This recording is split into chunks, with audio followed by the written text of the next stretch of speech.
The Refsdal supernova is a supernova which went off behind what is known as an Einstein cross. It is a gravitational zone which is so dense it causes massive gravitational lensing. So we see the light emerge from 4 different points like a cross, hence the name.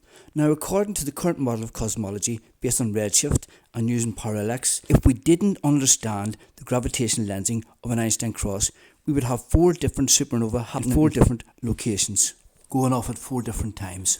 This points out massive red flag mistakes being made by current astrophysicists. Firstly, the idea of redshift as being related to distance does not work, as my work and the work from Indian Space Agency at Bangalore also shows. I'll link those in the description. It also shows that thinking you can measure in a straight line as is used in parallax is impossible. There is no region in space which hasn't got gravity and therefore hasn't got the path of light bent. The path of light cannot go in a straight line, as Einstein proved in 1919 by Edison doing his observation in the solar eclipse.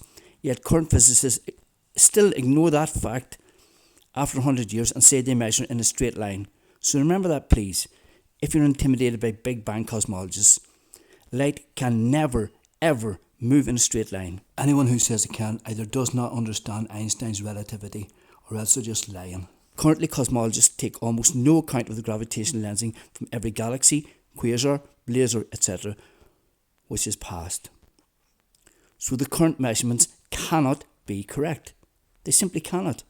Also, if you consider the model of a contracting universe where the space-time fabric is pulled into clumps, causing it to contract overall, what happens is a panoramic gravitational lensing which emerges over time, giving a telescopic effect, as you can see in the image. The current pop model doesn't work. It's full of contradictions, anomalies and fantasy physics. And physicists will say, well, it's the best model we have.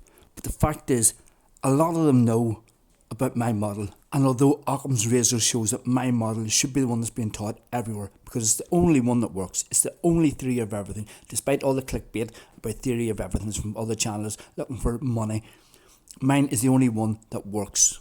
So if you want to do real science, please read my model, do the experiments, regardless of what your personal beliefs are about God or atheism or whatever. Thanks for watching. Please like and share, especially if you like a bit of passion and a real debate where people aren't afraid of the facts.